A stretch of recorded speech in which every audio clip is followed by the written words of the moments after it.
Remember, you guys know there's a lot that goes on behind the scenes to make a Sunday morning happen. So can we just give them a round of applause one more time for leading us this morning in worship? Add my word of welcome to Joel. And if you are a first-time guest, if you just take a quick moment to fill out one of those connection cards, I'd love to connect with you this week and in the coming weeks. So drop that in the offering plate at the end of our service.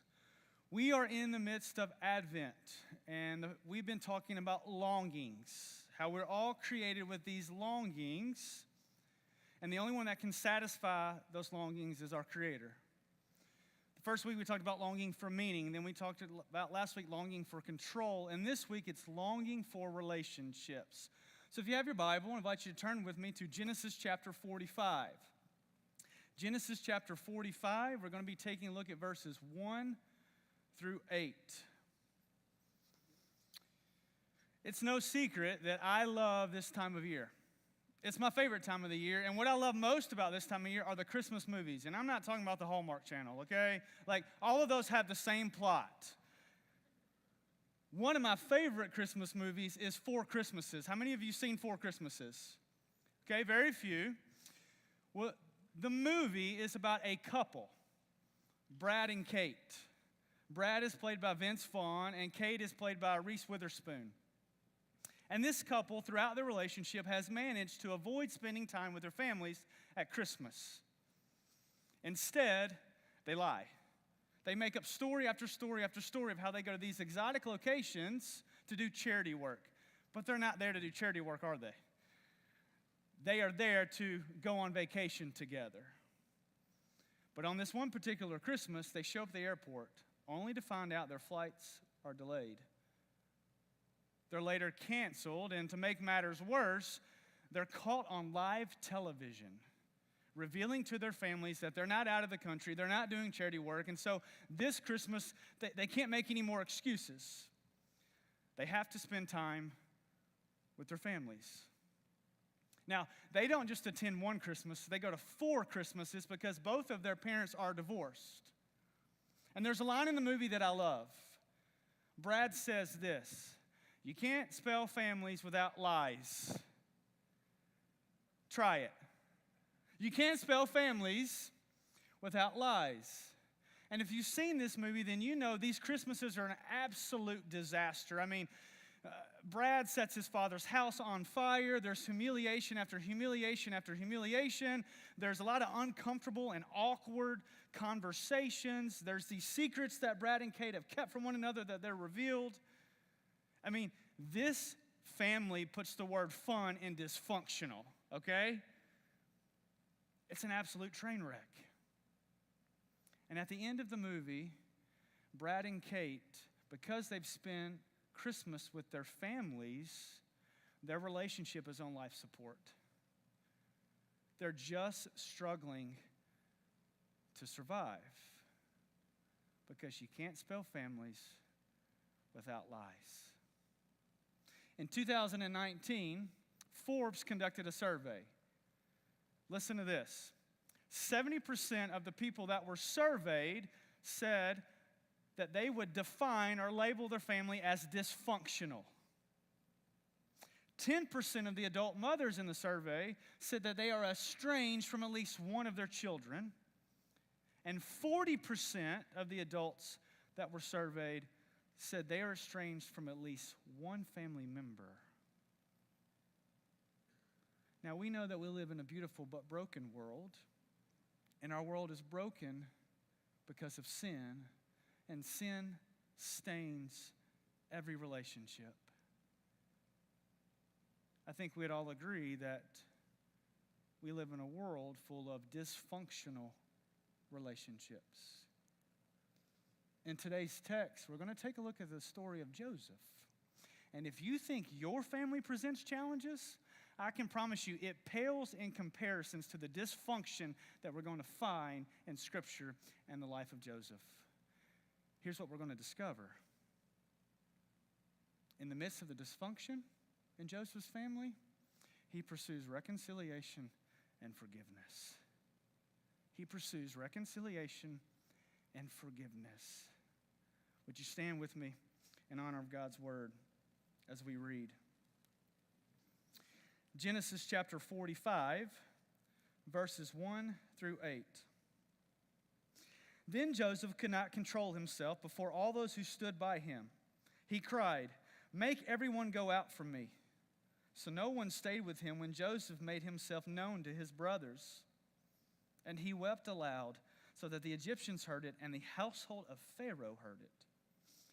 And Joseph said to his brothers, "I am Joseph. Is my father still alive?" But his brothers could not answer him, for they were dismayed at his presence. So Joseph said to his brothers, "Come near to me, please." And they came near, and he said, "I am your brother Joseph, whom you sold into Egypt. And now do not be distressed or angry with yourselves because you sold me here, for God sent me before you to preserve life. For the famine has been in the land these 2 years, and there are yet 5 years in which there will be neither plowing nor harvest. And God sent me before you to preserve you, a remnant on earth, and to keep alive for your many survivors. So it was not you who sent me here, but God. He has made me a father to Pharaoh, and lord of all his house, and ruler all the land of Egypt. So it was not you who sent me here, but God. He has made me a father to Pharaoh, and lord of all his house." Let's pray. Jesus, maybe we come into this holiday season just like the movie I referenced. We dread it because of the dysfunction in our family, because of the pain, the hurt, the wounds that our family has caused us. God, we long for the day when you return to redeem and restore every broken relationships. May we leave here this morning knowing that you're the only one that can provide the joy and to satisfy our longing for relationships. It's in your name I pray. Amen. You may have a seat. We see in the book of Genesis that the author devotes a little over 13 chapters to the life of Joseph. And for us to understand really what's taking place in Genesis 45, we need to go all the way back. Genesis chapter 12. The Lord appears to Abram. He tells Abram, "You're going to be the father of many nations. I'm going to make your name great." Well, there's just one problem. Abram and Sarah don't have any children, do they? And not only that, but they're pushing 90. But we know that the Lord is faithful. He always fulfills his promises. And so Abraham and Sarah have a son named Isaac, and Father Abraham has many sons has Father Abraham. Isaac gets married to Rebekah. They have twin boys, Jacob and Esau. If you remember that story, Jacob deceives his father and his brother. He takes the blessing and the birthright. Jacob has multiple wives and a total of 13 children, 12 sons and 1 daughter. But his favorite son is from his favorite wife. His name is Joseph. What does Jacob do to identify Joseph as his favorite? He gives him a what? Audience participation of the show today. He gives him a what? Man, you guys are on it. He gives him a coat of many colors. Joseph begins to strut around, showing off his coat. His brothers, the text says, devise a plan to get rid of Joseph. They're fueled with bitterness and resentment and hate because he is the favorite. They want to kill Joseph, but thankfully Reuben the oldest says, no, let's not kill our brother. So they devise a plan to throw him into a pit. They take his clothes, they take his robe, and they put animal blood on it. And then they take it to the father, and they create this narrative that this animal has come to overpower Joseph and kill him. Well, then Judah, one of the 12, in Genesis chapter 39, has the idea to sell his brother, to traffic his brother into slavery for 20 shekels of silver. Now, can you imagine the trauma that Joseph is experiencing? I think we would all agree this morning that that is a pretty dysfunctional family. I mean, Joseph has been betrayed, he's been rejected, he's been abused, he's been thrown in a pit, and now he's being sold into slavery, going to a place he doesn't know the language. He will never get to see his father and his mother again. That's dysfunction. And can you imagine the narrative that he's telling himself?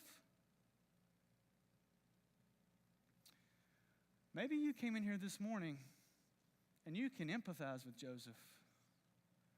You're carrying around hurt and pain because of who your mother and your father are. Maybe you're carrying these wounds around because of what your brothers and your sisters did to you. And just like Joseph, you feel betrayed, you feel neglected, you feel rejected. Maybe they left you for dead. And if that's you, what's the narrative you're telling yourself this morning? Whose fault is it? Who needs to take responsibility for it? You want to talk about self-image, identity issues, self-esteem problems? I'm sure Joseph had them because he grew up probably thinking, I'm a nothing, I'm a nobody. My family, who's supposed to love me, sold me. They trafficked me for 20 shekels of silver.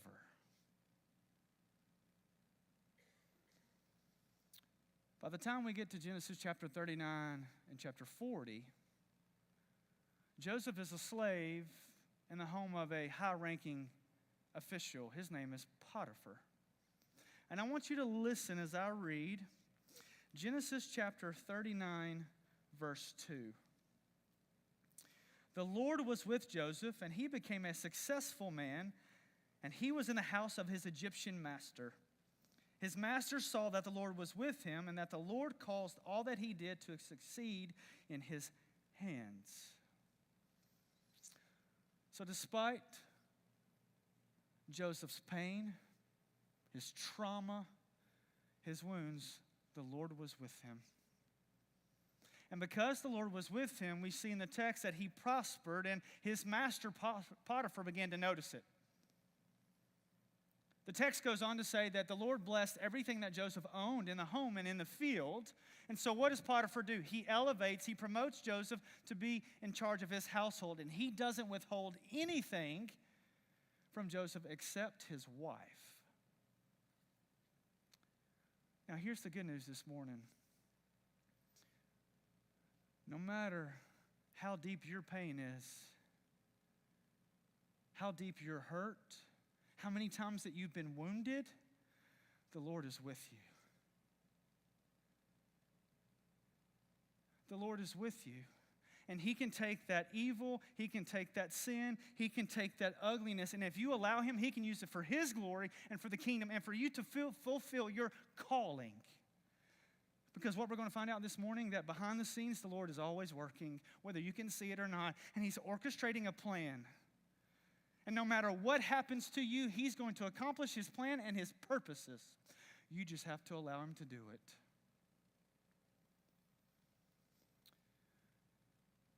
Genesis 39 goes on to describe Joseph as handsome in form and in appearance. You know what that means in Hebrew? Brother was good looking.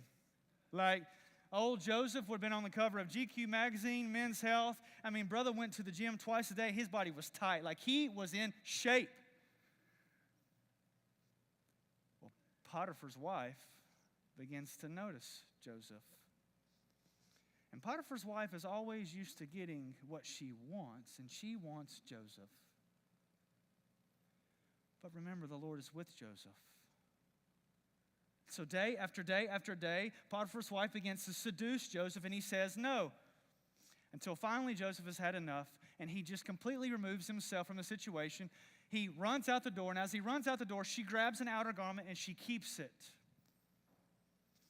And then Potiphar's wife begins to create for herself her own narrative. She tells everyone in the household, including her husband, that Joseph came on to him, that he forced himself on, and they accused Joseph of rape. Well, that lands Joseph in prison. Joseph did the right thing, and it cost him something. his situation goes from bad to worse. He's in prison. But Matthew, he fled. He resisted the temptation. Well, we all know that life isn't fair. And maybe you came in here this morning and you're like Joseph.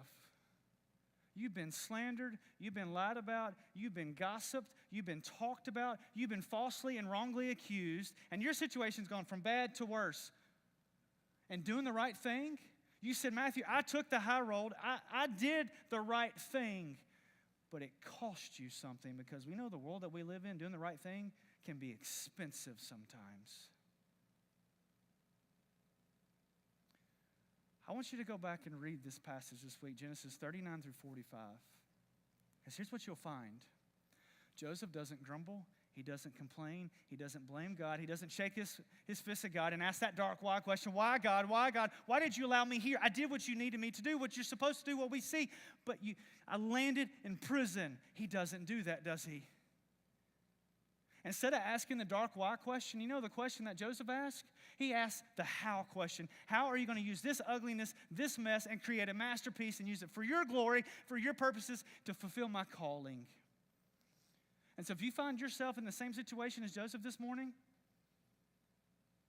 I'm not making light of your hurt or your pain that you walked in here, but I want to tell you this.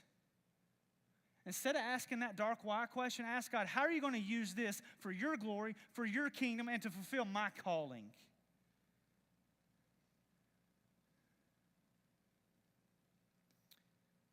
The Lord is with Joseph. They begin to notice that in the prison he is. He becomes the overseer of that prison.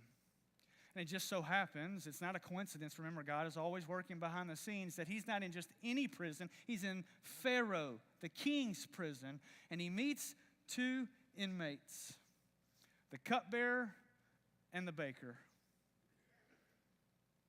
The cupbearer and the baker have dreams. And they're looking for the meaning of these dreams, somebody to interpret it. And so Joseph says, I can interpret the dream. But instead of taking glory for himself, you know what he says? He says, the only reason I can interpret the dream is because the Lord is with me. It just so happens that the cupbearer's dream, Joseph tells him that you're going to end up going back to serve Pharaoh. And I want to ask you to do something. When you get there, don't forget me. Like, remember this moment. Remember who I am. And so Joseph thinks he has a way out. He thinks he's got it figured out. This man will remember me, and I can get out of this prison. But the cupbearer forgets Joseph. That is until 2 years later. Pharaoh has a dream that scares him half to death. And he looks throughout all of the kingdom for someone to interpret the dream. And then our cupbearer goes, you know what? I remember a guy, I shared a cell with him, and he has the ability to tell the dream, to interpret the dream. His name is Joseph. Hey, call Joseph, and he will tell you what you want to know. They go and get Joseph. Joseph appears before Pharaoh. And he says again, I only have the ability to tell you your dream, to interpret it, because the Lord is with me. He said, here's your dream, Pharaoh. Your dream was about 7 fat cows and 7 skinny cows. 7 skinny cows ate the 7 fat cows. And Pharaoh's like, well, yeah, I know, I had the dream. Like, what does that mean? He said the 7 fat cows represent 7 years of bountiful harvest. And the 7 skinny cows represent 7 years of famine that will follow the 7 years of bountiful harvest. And Pharaoh, in order for you, your family, your nation to survive, you need to store up food during those 7 years of bountiful harvest. Well, Pharaoh notices that Joseph is different than anybody he's ever met before.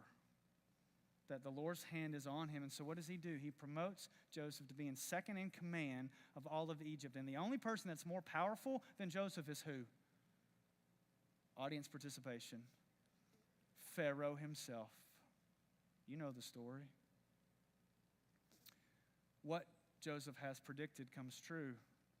There's 7 years of bountiful harvest, and then there's 7 years of famine. And the famine reaches Joseph's hometown where his brothers and Jacob and his family are, and they're starving. Jacob says to his sons, go to Egypt and buy food. Oh, by the way, when they get to Egypt, who's there waiting on them? Joseph. It's been 22 years since Joseph has seen his brothers. But when they get to Egypt, he recognizes them.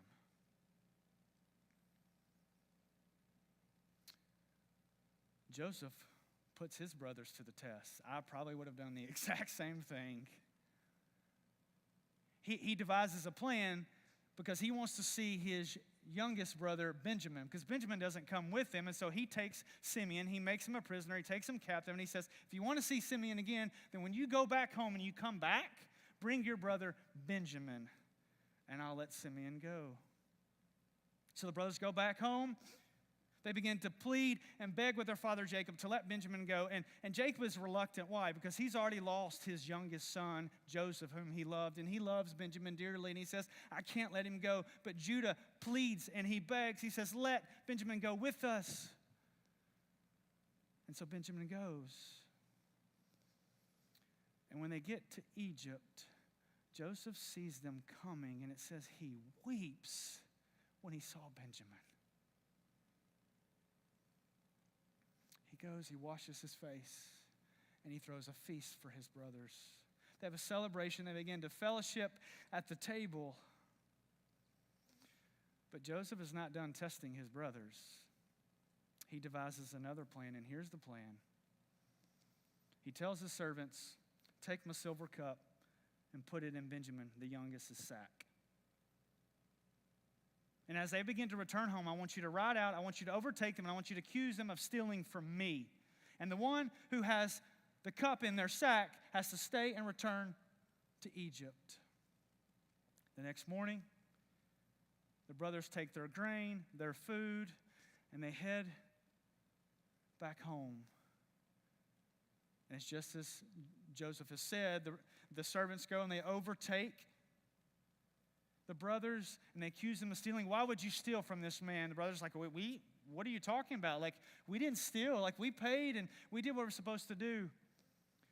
And so the servants begin to go through every sack, and they find the silver cup in Benjamin's sack. So they bring Benjamin, followed by the brothers, back to Egypt, and they appear before Joseph. And Judah, which just so happens, he was the brother. It was his idea to sell him to slavery. Judah says, you can't do this to us. Like, we can't return home without Benjamin because, you see, we had a younger brother, and he was killed, and it almost destroyed our father. And if we go back home without Benjamin, our father is as good as dead. So we pick up the story in Genesis 45. Look at verses 1 through 3.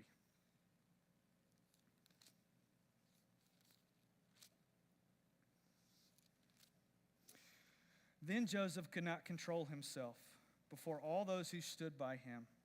He cried, make everyone go out from me. So no one stayed with him when Joseph made himself known to his brothers, and he wept aloud, so that the Egyptians heard it, and the household of Pharaoh heard it. And Joseph said to his brothers, I am Joseph. Is my father still alive? But his brothers could not answer him, for they were dismayed at his presence. So here's the scene. The brothers are standing before Joseph.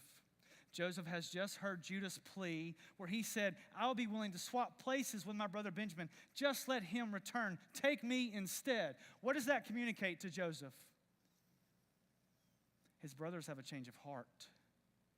They're repentant. They're sorry for what they've done because they know the pain that it's caused their family. And in that moment, Joseph is overwhelmed with emotion that he shouts in Egyptian to his servants, get out of here. And he weeps. And did you notice what the text says? Verse 2, he weeps aloud. He is sobbing so that the Egyptians heard it and Pharaoh heard it. And I want to say this. You know what we see here? Joseph is still impacted by the trauma He still has hurt and pain and wounds from what his brothers did. Don't overlook that. You know what that tells me and you? It doesn't matter who you are, who you surround yourself with, what your job is, what your profession is, how much money you have, how much power you have. You can't bury trauma. You can't fix trauma. The only one that can heal you is Jesus. But you have to allow him. It's going to require that you do some hard work. But you can't bury trauma. And my pastor, he used to say this. He says, Matthew, if you don't deal with your stuff's going to deal with you. If you don't deal with your stuff will deal with you. If you're in here this morning and you're carrying around that pain, that hurt, that trauma, I want you to lay it at the feet of Jesus. Because he will wrap his arms around you. He'll breathe life into you.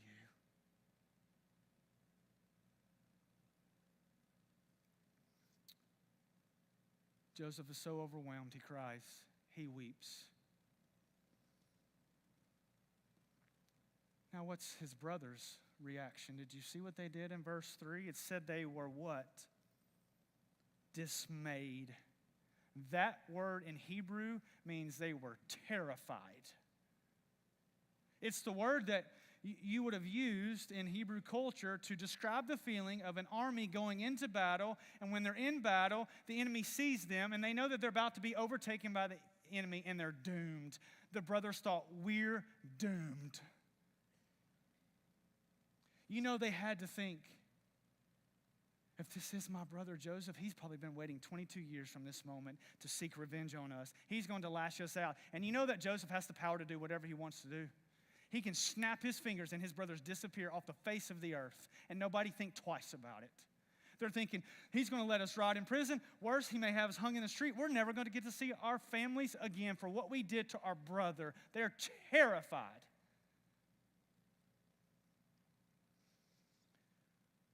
Look at what Joseph says and does.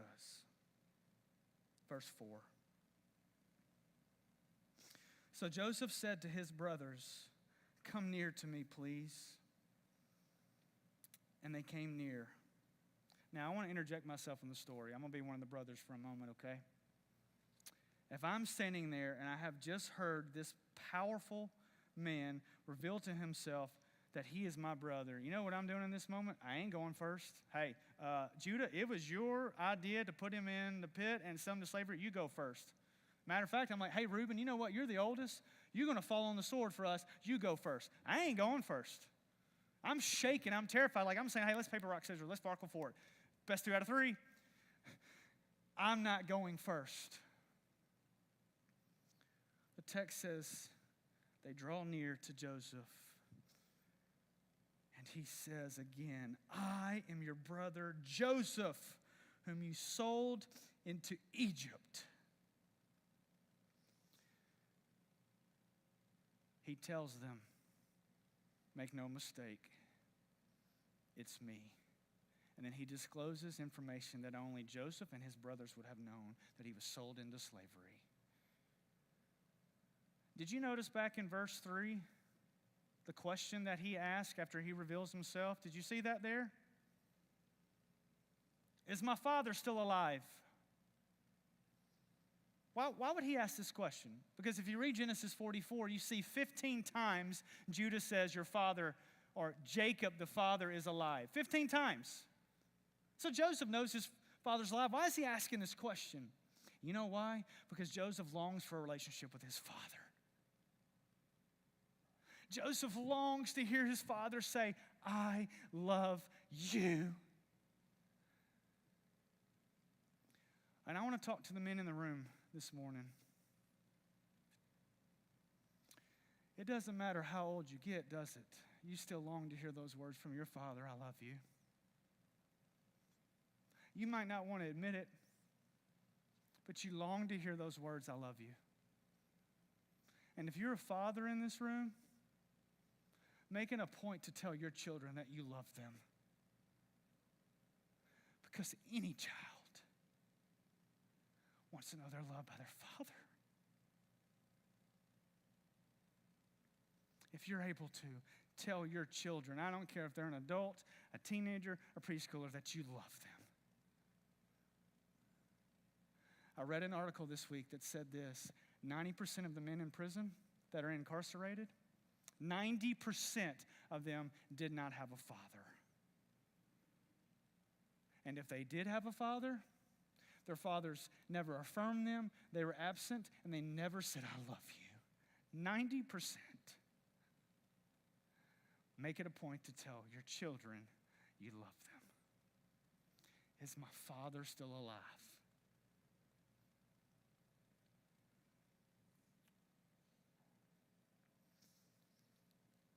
Look at verse 5. And now do not be distressed or angry with yourselves because you sold me here. For God sent me before you to preserve life. For the famine has been in the land these 2 years, and there are yet 5 years in which there will be neither plowing nor harvest. But God sent me before you to preserve for you a remnant on earth, and to keep alive for you many survivors. So it was not you who sent me here, but God. And he has made me a father to Pharaoh, and Lord of all this house, and ruler over the land of Egypt. Wait a minute. Matthew, what are you saying? Like, why doesn't Joseph lash out? Where's the revenge? He has the opportunity to give his brothers what they have coming to them. Where is that in the story? We don't see it. Wait, he's hurting. Joseph, have you forgotten what's happened to you? They sold you into slavery. Then you were wrongly accused, thrown in prison. The cupbearer forgot about you. How can you do this? How can you say that? But we don't see a hint of revenge here, do we, church? We don't even see any bitterness or resentment towards his brothers, do we? This is a beautiful picture of unconditional love and forgiveness. He says, don't be upset that you sold me into slavery, because God put me here to save you. Joseph, how can you say that? God put you here? God allowed you to go through that? Joseph said, that's human interpretation. Let me tell you what really happened. The problem isn't that you sold me into slavery, but rather God was working in my mess to create a masterpiece. He was orchestrating a plan to put me here to save you. You see, all that hurt, all that pain, all that trauma that I experienced, that was for your benefit. And you see, you thought you were getting rid of me. Nah, you weren't getting rid of me. Because God knew, and your evil, your sin wasn't going to usurp God's plans. But in reality, he put me here to save you. Church, if you let that land on you this morning, that's powerful. That's powerful. God put me here to save you. What you meant for evil, God meant for good. That's the same for you and me, isn't it? You might not want to admit it, but it is the same for you and for me. You came in here this morning and you dread spending the holidays with your families because of the hurt and the pain and the wounds that they've caused. You say, Matthew, you don't know my mom and dad. They didn't love me the way they were supposed to. You don't know my brothers and sisters. They didn't treat me right. My boss doesn't treat me right. My spouse doesn't love me the way that they're supposed to. Just like Joseph, I was wrongly accused, I was gossiped, I was lied on, I was betrayed. But God sent me here.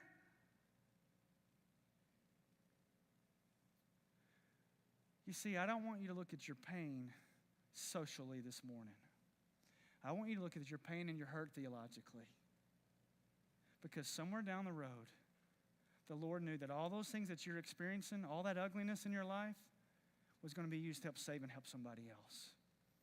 Somebody else who's walked a similar road, who's abused, who's broken, who's messy.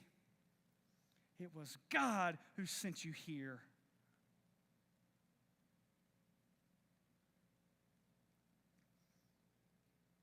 What was meant for evil was meant for good. And I don't want you to take my word for it. Look at this, because this is the point of the story. Flip over to Genesis chapter 50, verse 20. It'll be on the screen. Genesis chapter 50, verse 20. We'll start reading in verse 19. But Joseph said to them, "Do not fear, for I am in the place of God. As for you, you meant evil against me, but God meant it for good, to bring it about that many people should be kept alive as they are today." Joseph said, listen, the God I serve is sovereign. And he's always going to accomplish his purposes, his plans in the midst of evil, in the midst of sin. Because what man means for evil, I mean for good. Do you believe that this morning? Do you believe that? As Christians, we may say, Matthew, like, I don't want to go through that. Like, I don't want to experience the hurt, the pain, the trauma. But what we see, Joseph says, hey, it's necessary. And oftentimes when you go through that, it's for his glory, for his kingdom, and to fulfill your calling.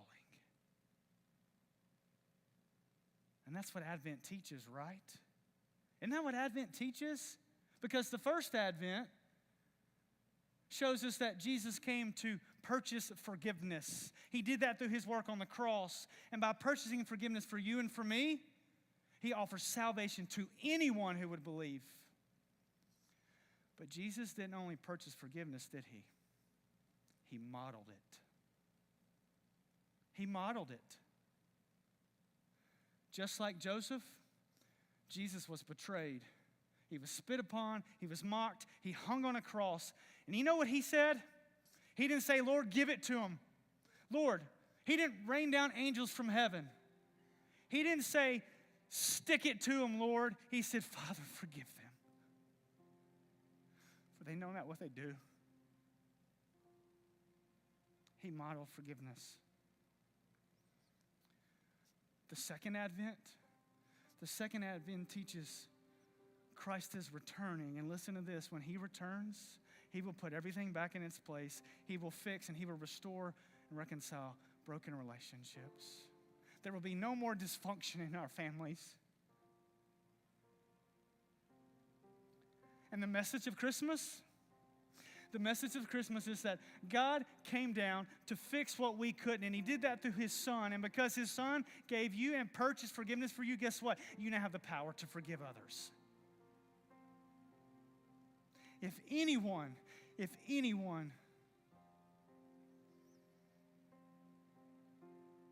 had the right to give it back what was done for them, it was Joseph.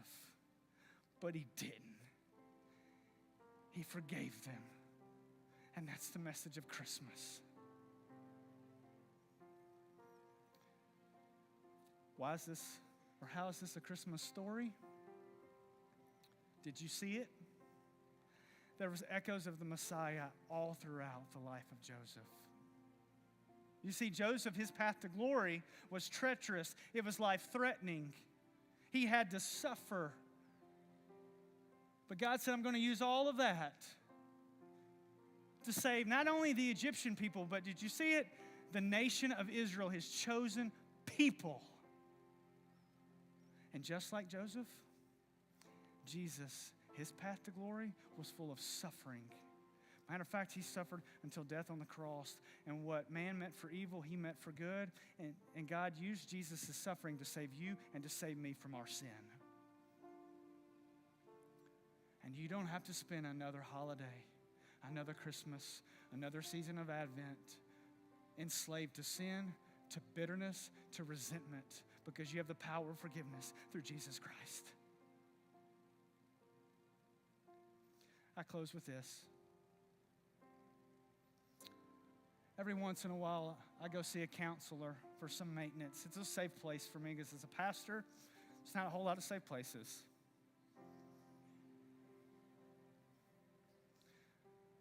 10 plus years ago, I was meeting with my counselor. We were walking through some things. I had a lot of trauma, a lot of hurt, a lot of pain that I was carrying around. And he said this, and I wrote it down, and I will never forget it. He says, Matthew, when you choose not to forgive someone, it's like drinking poison. And you think that poison that you're drinking is going to kill the person who you haven't forgiven. But in reality, you know what that poison does? It doesn't kill anybody but you. Some of us are drinking poison this morning. It's killing us. Who do you need to forgive this season? Here's the definition for forgiveness. Forgiveness is releasing a person from the expectation they can fix what they did. That means if they can never go back and fix it, you forgive them. That's what Jesus did. Who do you need to forgive this season?